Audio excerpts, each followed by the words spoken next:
Hey IGNers, it's Greg Miller from the IGN PlayStation team, here to talk to you about Fantastic Four, Rise of the Silver Surfer, the video game. Do not buy these games. Based on the new Jessica Alba movie, these games are from 2K and are on just about every major system you could think of. Today I'm going to run you through the console pros and cons, and forget about the DS because that's Craig's turf. So I'll start you from worst to least worst. PlayStation 2 I gave a 4.7, which is poor. The good stuff that it had going as far as this Fantastic Four vibe is that you're always on fire as Johnny Storm. This is something the next generation versions didn't nail.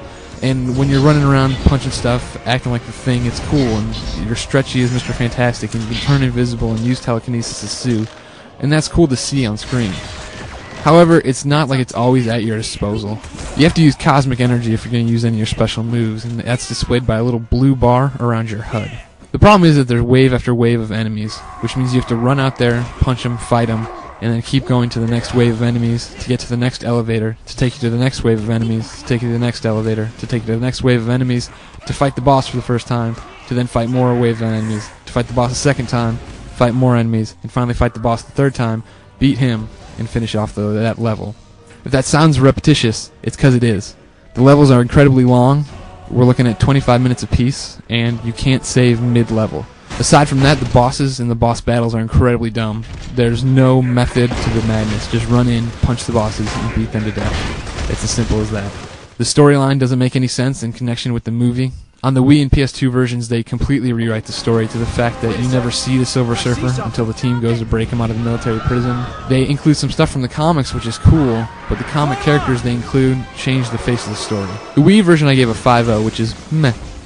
It wasn't much better than the PS2, but the Wii controls did amplify the experience. In case you're wondering, they're the exact same PS2 and Wii, so all the pros and cons I just listed for PS2 apply to the Wii. The best thing about the Wii, obviously, is the inclusion of Wii controls, but it also turns out to be a drawback. Basically, instead of pressing X on the PS2, you're now pressing A on the Wii Remote. It's not a bad system, but the problem is that the way they include the motion controls, you'll be tapping A, tapping A, tapping A, and then your character will go to do a special move. For the Thing, it's a ground pound. For Mr. Fantastic, he extends his arm and does a huge clap. And what they want you to do is mimic that big move, either the ground pound or the slap, with the Wii and the nunchuck. So you'd be slamming your hands down for the Thing, slamming them together for Mr. Fantastic. It sounds cool, but the move consumes your cosmic energy, which means when you're out of cosmic energy, these characters still do that move, even though there's nothing you can do for it. So it actually opens you up for attacks, which is a huge deal when you're swarmed by robots and rock creatures. Looking past achievements, the PlayStation 3 and 360 versions are identical in terms of frame rate, graphics, and everything else, so the fanboys can sit back and relax for this one. For both versions, I gave a 5.4, which is mediocre. And they earned this higher ranking than the other versions just because they were prettier and not as annoying to play. Of course, the cons to the PlayStation 3 and 360 versions were the fact that it is so boring, but above all else is the use of cosmic powers in this one. It's the same thing, blue bar, it controls what you can use as far as turning invisible or throwing flaming balls or stretching out your arms or all that jazz. But one of the big drawbacks is how cool the Human Torch is.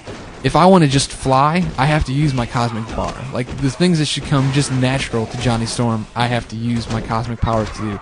To fly around, to do anything, to stretch out as Mr. Fantastic, it's pretty annoying and takes you out of the experience of feeling anything like you're part of the Fantastic Four. On top of that, the boss battles are as lame as ever. Just run up to stuff, punch it to death. The game supports up to 4 players co-op, but it's not online, and plus it's boring. So yeah, don't buy these games. Fantastic Four, Rise of the Silver Surfer are not great games. They're not terrible games. I mean, they're not broken. It's not like you're going to be playing and get stuck in walls or have it crash or anything like that. But you're definitely not going to have any fun either. And that's what we're all after. What almost hit us? A blast of pure power cosmic.